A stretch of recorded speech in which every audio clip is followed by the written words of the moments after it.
সুম্মা ইলাইনা তুরজাউন। বান্দা তুমি কোথায় আছো, কোন অবস্থায় আছো, কার দিকে বের হয়ে আছো, কার কারণে দুনিয়া করতেছো? বান্দা চিন্তা করে দেখো, কত মানুষ চলে গেল অন্ধকার কবরে, কেউ আজ পর্যন্ত কবর থেকে আসতে পারলো না। কথা ঠিক? কেউ কোনোদিন আর কিয়ামতের আগে তাদের সাথে কোনোদিন দেখা হবে না। যারা চলে যায় তারা আর কোনোদিন ফিরে আসে না। নতুন নতুন প্রজন্ম আসে, তার দাদার বাপেরও পর্যন্ত ভুলে যায়। এখন পর্যন্ত নিজের বাবার জন্য দাদার পর্যন্ত দোয়া করি, পরে আর কেউ দোয়া করি না। কথা ঠিক? দাদা পর্যন্তই শেষ। দাদার অনেকেই আছে, দাদার পরের বাপের নাম যে কি অনেকেই জানে না, অনেক আছে দাদার নামও জানে না, ঠিক না? আমার আল্লাহ বললে, এই জমিনে যত অপকর্ম করেছো, খারাপ কাজ করেছো, সব কিছু আমার আল্লাহর কাছে এই জমিন হিসাব দিতে শুরু করবে। আল্লাহু আকবার। আবার আমার আল্লাহ বলে, যখন যে জায়গায় বান্দা জমিনে সাজদা দিয়েছে, জিকির করেছে, যেখানে কোথায় ওয়াজ নসিহত শুনেছে, ওই জায়গাগুলো জমিনগুলো তার জন্য আল্লাহর কাছে সাক্ষী দিবে। সুবহানাল্লাহ। এই যে জমিনের উপরে মসজিদ দাঁড়ায় রয়েছে, এই মসজিদ আপনি আমার জন্য কাল কিয়ামতের দিন আল্লাহর কাছে যা বলবে, ও আল্লাহ, যারা কিনা এই মসজিদে ইবাদত করেছে, আল্লাহ তাদেরকে মাফ না করে আমারে ধ্বংস কইরো না। কি আল্লাহর কাছে এটা হিসাব দিবে তো? বিশ্বাস হয়? কারণ আপনি আমি যা করি সব আমার দুই কাঁধের ফেরেশতা লিপিবদ্ধ করতেছে। আপনি আমি কোথায় কোন জায়গায় কোন কাজ করি সব কিছু পর্যবেক্ষণা করে কি করে না? অতএব আমাদের এখান থেকে কারো পলানোর সুযোগ নাই। যেমন এই যে ভিডিও রেকর্ড হচ্ছে, আমি বয়ান সময় মতন করতেছি, যখন বয়ান শেষ তখন অফ করে দিব। এই বয়ানটা আবার পরবর্তীতে পাবো কি পাবো না? আমি যতদিন পর্যন্ত এটা ডিলিট হবে না ততদিন পর্যন্ত এটা কি চলমান থাকবে। কথা ঠিক না বেটি? ঠিক আমার আল্লাহ বলে, সম্মানিত দুই ফেরেশতা দুই কাঁধে তোমার বহন করলাম, কোথায় কি করলা সব তারা লিপিবদ্ধ করবে। কারণ তোমার দুনিয়াতে সব ভিডিও ফুটেজ যদি দুনিয়াতে দেখতে পারো, কারণ বিজ্ঞানীরা রিসার্চ করে দেখেছে, কোরআনের মধ্যে যা বলেছে তা তারা লিপিবদ্ধ করে আজকে মোবাইলের মাধ্যমে, রেডিওর মাধ্যমে, টেলিফোনের মাধ্যমে, শেয়ারের মাধ্যমে, ব্লুটুথের মাধ্যমে, সকল কিছু ইন্টারনেটের মাধ্যমে আজকে মানুষের থেকে অন্য মানুষের কাছে পৌঁছায় যায় কি যায় না? আমার আল্লাহ বলে, এই যে দুই কাঁধের ফেরেশতা তোমার যা কিছু আছে সব লিপিবদ্ধ করতেছে। কাল কিয়ামতের দিন এই রেকর্ডগুলো যখন তোমার ছেড়ে দেওয়া হবে, সকল মানুষের সামনে তোমার ইজ্জত যাবে না, সম্মান বাড়বে, ইজ্জত চলে যাবে। কারণ এখন যে গুনাহ করি কেউ খবর জানে না, বা দুই একটা যদি বের হয়েও যা, মানুষের কাছে সম্মান দেখানোর মতন, চেহারাটা দেখানোর মতন কি থাকে না। কি কত ভুল, ঠিক না বেটি?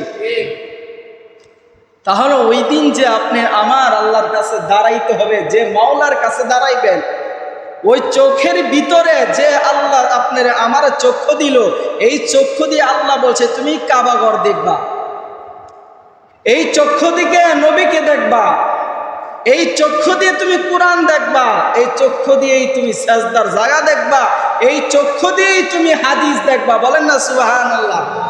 আবার এই চক্ষু দিয়ে আমরা ভিডিও দেখি, গুনার কাজের ভিডিও, অশ্লীল ভিডিও দেখি, গুনার কাজ দেখি, কি ঠিক না বেঠি? সব দেখতেছি চোখে। কি চোখের হিসাব হবে না? আল্লাহ বলতেছে সূরা ইয়াসিনের মধ্যে, আল-ইয়াওমা নাখতিমু আলা আফওয়াহিহিম ওয়া তুকাল্লিমুনা আইদিহিম ওয়া তাশহাদু আরজুলুহুম বিমা কানু ইয়াকসিবুন। আমার আল্লাহ বললেন, যেদিন জমিন কাঁপতে শুরু করবে, আমি আল্লাহ বলবো, যখন বান্দাগুলো বলবে বিআন্না রাব্বাকা আওহা লাহা, আল্লাহ জমিনের কি হতে শুরু হয়েছে, ওয়াকালাল ইনসানু মা লাহা, জমিন কেন কেন এইগুলো বের করে দিচ্ছে।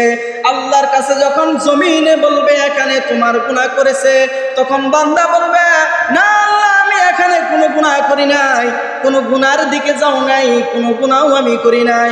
তখন আমার আল্লাহ বলবে, এই যে বান্দা তুমি মিথ্যা কথা বলতেছ, এই জন্য আজকে তোমার জিহ্বাটা আমি আগুনের কেচি দিয়ে বন্ধ করে দিলাম, পিছন থেকে টান দিয়ে একবার ঘরের পিছনে লাগাইয়া দিবে। বলেন না আল্লাহু আকবার।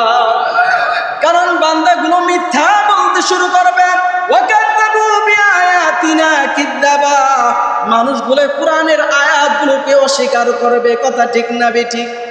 করে কি করে না? মানুষ কোরআনের আয়াতগুলোকে অস্বীকার করবে।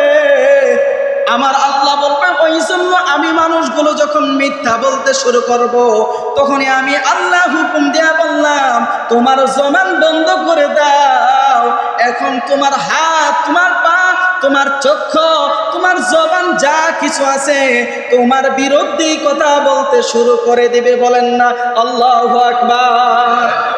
আল্লাহ বললেন, এই যে হাত তোমার দ্বারা যখন গুনাহ করেছ, এই গুনার কথাগুলো হাত সাক্ষী দিতে শুরু করবেন। অতাশহাদু আরজুলুহুম বিমা কানু ইয়াকসিবু, হাত সাক্ষী দিবে, জবান সাক্ষী দিবে, চক্ষু সাক্ষী দিবে, পা সাক্ষী দিবে। কারণ এই দেহের ভিতরে যা কিছু আছে, কিন্তু একটারও আপনার মালিক নয়, এর মালিকটা তিনি কে? জোরে বলেন না। আল্লাহ বলেন, দেহের ভিতরে যা কিছু ফিট করেছি সব কিছুর মালিক হইলাম আমি আল্লাহ। কারণ তোমাকে আমি দিয়েছি এই শরীরটাকে তুমি পর্যবেক্ষণা করার লাইগা, তোমার দায়িত্ব হিসাবে আমি আল্লাহ দিয়ে দিয়েছি। বলেন না সুবহানাল্লাহ। কারণ কোন ব্যক্তি যদি শরীরটাকে যদি আমানত হিসাবে আমার আল্লাহ দেয়, এই শরীরটা ভালো কাজে ব্যয় না করে যদি খারাপ কাজে ব্যয় করি, বলেন তো আল্লাহর এই আমানতদারিকে আমি খেয়ানতকারী করলাম কি করলাম না? করছি। কারণ আল্লাহ বলে, তোমার হাত দিয়ে আমি হাত দিয়ে ভালো কাজ করতাম, কিন্তু হাত দিয়ে ভালো কাজ করতে পারলা না তুমি। এই জবানটা আমি আল্লাহ তোমার মায়ের নারীর সাথে আমি জমান করি নাই, কারণ মায়ের গর্ভের সাথে নারীর সাথে তোমার সাথে অ্যাডজাস্ট করলাম। কারণ এই জবান দিয়ে আমি আল্লাহ আল্লাহ বলে ডাকবা, আমি আল্লাহ নাম পবিত্র। একবার যদি আল্লাহ ডাক দিতে দেরি হয়, আমি আল্লাহ বলি বান্দার জীবনের গুনাহ মাফ করতে দেরি করি না। ওই মহান আল্লাহ এখনো আছে কি নাই? আমার আল্লাহ বলে, এইগুলো যা কিছু আছে প্রত্যেকটা মানুষের অঙ্গ প্রত্যঙ্গকে যখন কিয়ামতের দিন সাক্ষী হয়ে দাঁড়াইবে, তখন বলেন চিন্তা করে দেখেন, একটু ভার মনটাকে নরম করে চিন্তা করে দেখেন, তখন আপনার আমার অবস্থা কেমন হবে? কথা ঠিক? নিজের হাত নিজের পা অন্য বিপক্ষে চলে যায়, কারণ একটারও মালিক তো আপনি আমি না। এটা আমার আমানতদারি দিছে, আমি আমানতদারি যদি খেয়ানত করি, এই জবাব আমার আল্লাহর কাছে দিতে হবে। কারণ কাফেররাও নবীর কাছে আমানত দিয়েছিল, টাকা দিছিল, পয়সা দিছিল, ধন সম্পদ দিছিল কি দেয় নাই? কেন দিছে?